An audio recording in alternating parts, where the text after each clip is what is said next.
My name is Antonio Lee. I'm the author of Face Yourself and the artist that contributes to my global community. When I began painting, I was 13 years of age. I actually began sketching in oil pastels. I know that's not typical. My influences are Pablo Picasso for his versatility, my grandmother Annie Lee for her creativity, Jean-Michel Baptiste for starting a trend in art, Damien Hirst for his financial success, even from Leonardo da Vinci on the scientific end. Just like therapy, art is treatment to your spirit. It sparks the creative thinking process in our minds to better solve problems. Art, when used in its positive form, is freedom of expression to improve our communities. When it's used in its negative form, it's Adolf Hitler. People. We're made in God's image, and so that image is creativity. Our ability to create is true power, and the power will always be with the people. Your job is to help your community through what you chose to do. And that's actually my motivation to continue to push and be better at my craft and my passion. My ebook, Face Yourself, is an epic story personally for me because it really takes the negatives that have gone on through my life and turns them into a positive message. See, a lot of people want to believe that it's the how. How did you create the painting that's the most important thing? And for me, it's not the how as much as it is the why. It's truly about overcoming depression. And not just overcoming in the aspect of, you go to the doctor and you get prescribed antidepressants, or you go sit on someone's couch and you tell them about your life story and they just prescribe you some more antidepressants.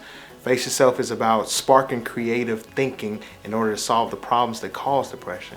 It's about being honest with yourself, being honest with the good and the bad parenting that we all come from.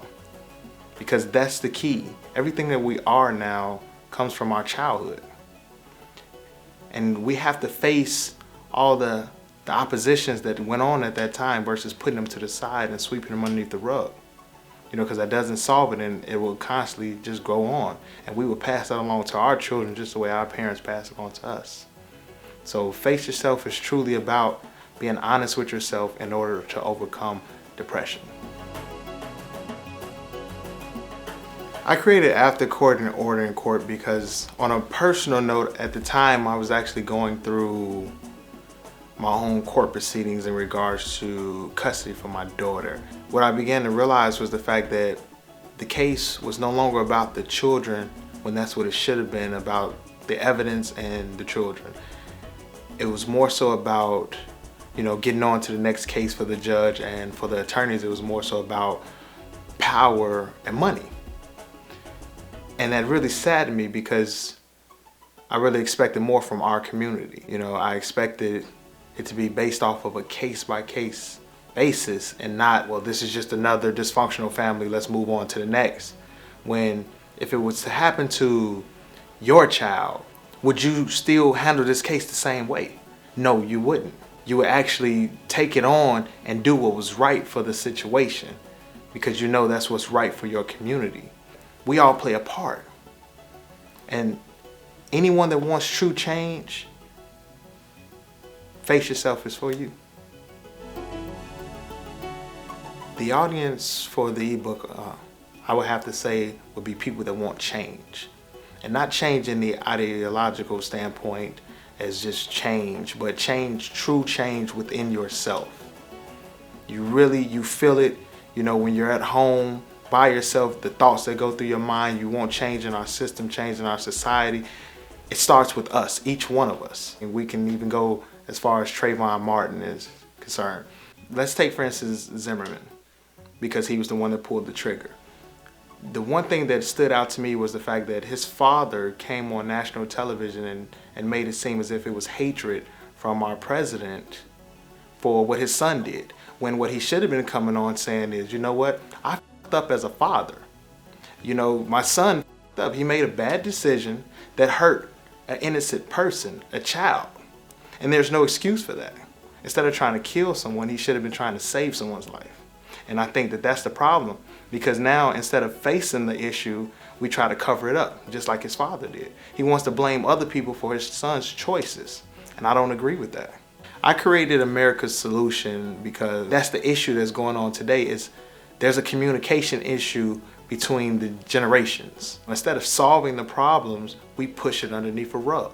Here it is, you have an older man that looks similar to a politician or just a leader that's pushing shit underneath the rug, and the kid is waking up like, whoa, really, Dad? This is your choice? This is your solution? And at the end of the day, what's happening is, as you're pushing all these things underneath the rug, you're forming a crack in the foundation. We have to face ourselves in order to leave a better life for our children, because at the end of the day, that's all that matters. I created Face Yourself, Friend and Foe because due to trauma that happened in my own life in regards to police brutality, not all police officers, but these particular police officers, yeah. You need to face yourself. You need to be honest with the fact that you chose to be an officer. You know, you didn't choose to not uphold the law.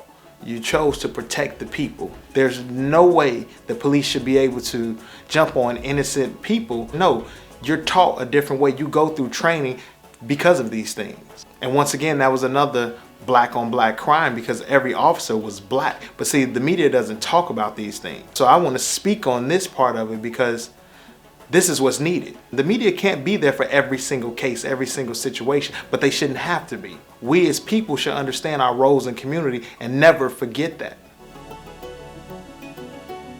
In life, we get what we want, but we don't necessarily enjoy what we get.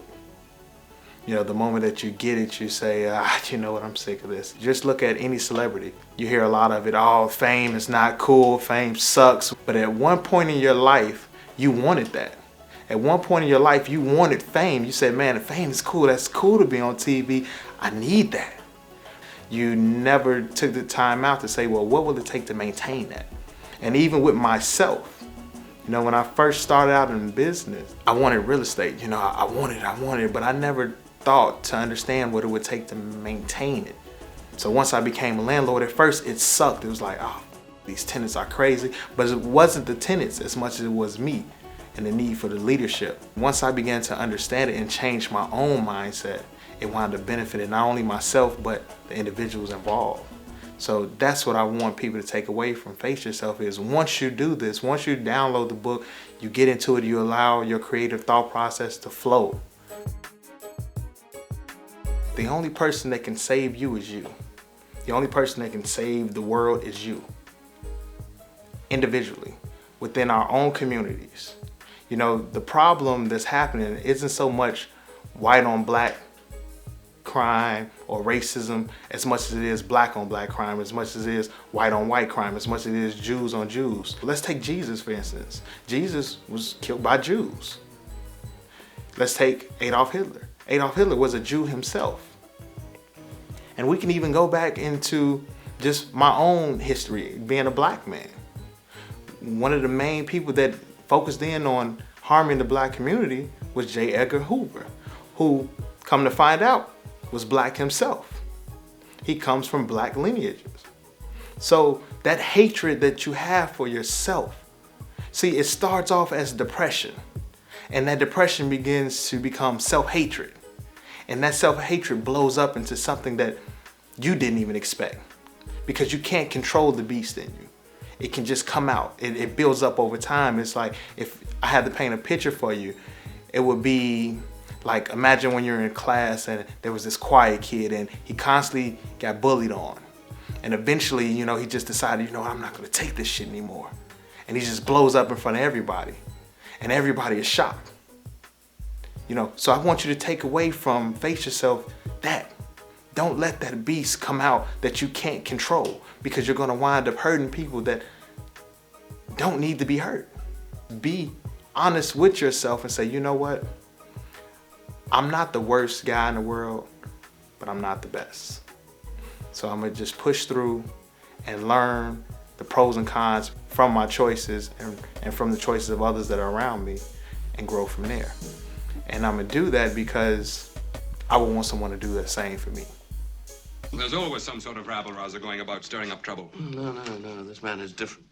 He teaches that God is near in every man. It's actually quite profound.